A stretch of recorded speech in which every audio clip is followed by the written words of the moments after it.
What are those ne'er-do-wells doing? Gross. This is The Independents. Let's welcome back our partisan panel. Mark Hanna on the left and Sarah Isgur Flores on the right. All right.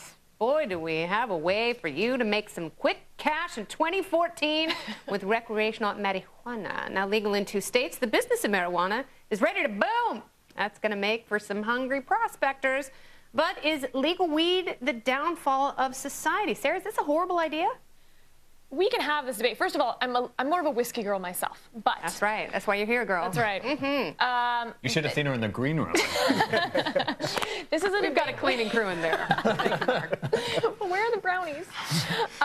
This is a debate we can have as a country, and I think that's fine. I think that we can agree that the way not to do it is the way that the president's been doing it and Eric Holder's been doing it, which is just to piece by piece say which laws we're not enforcing, which they've done with their drug policy, they've done with Obamacare, they've done with a lot of other things. I love how we can always agree to disagree with the president. For some reason, this is Sarah's position. What I'm really curious to know right now is whether Sarah is prepared to alienate the libertarian wing of the Republican Party that would really like to see this business boom, or the Christian conservative wing that's more maybe socially conservative that might be anti-drug. Now, yes or no, pot legalization? I'm always willing to alienate you.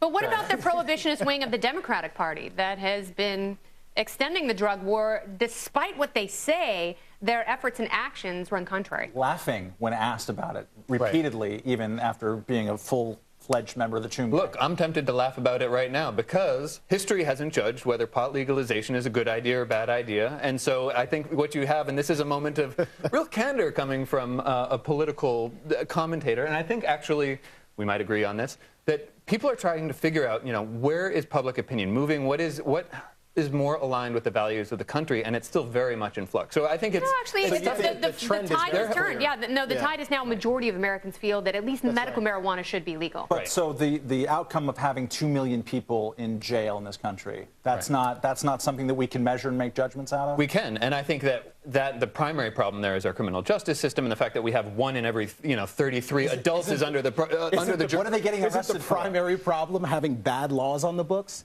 And I'm all in favor of not enforcing bad laws. We can talk about mandatory minimums. I think one of the wins this year is the fact that the DEA seems to have taken their foot off of the gas, and federalism is winning in California, where they are no longer screwing around with laws that have been duly passed in the state. I agree with this guy. Okay, do you think weed should be legal? That's always a good strategy, by the way. And it just proves that we're not all in agreement that the way the president and the administration right now has been carrying this out is problematic. Well, what you're in agreement with, both of you, essentially, is that you're not ready to go there yet. The status quo, which very non-committal. imprisons 2 million people a year, which nobody thinks that we can win the drug war. Nobody thinks that. I agree with that completely. And I agree that we should be talking about mandatory minimums. We should be talking about profiling. We should be talking about big discrepancies with regard to race and with regard to socioeconomic status. Who's getting in prison? But when you talk about it, the answer that you get is that, if you're doing stop and frisk in New York, what are you getting? I would like to invoke residue of marijuana in people's pockets.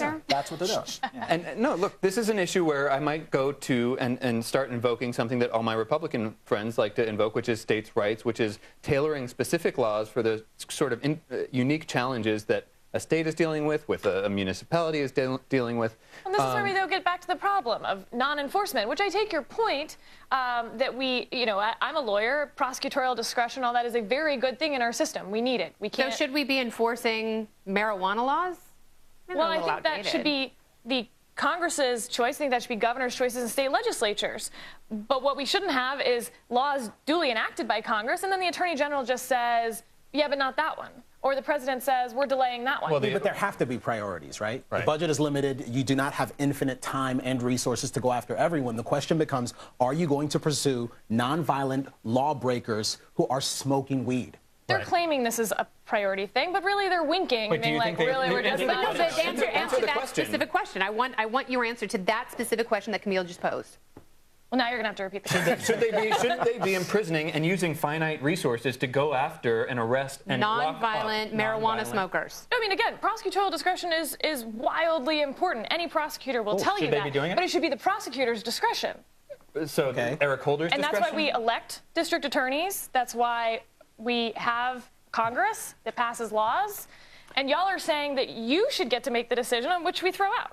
Prosecutorial discretion is, by definition, discretion. It's using your own viewpoint to interpret those laws. So it's which could be very draconian or extraordinarily liberal. Yeah. Right. And the argument here is narrowly in favor of limited government and personal Okay, freedom. baby, we got to go. I totally love your ascot.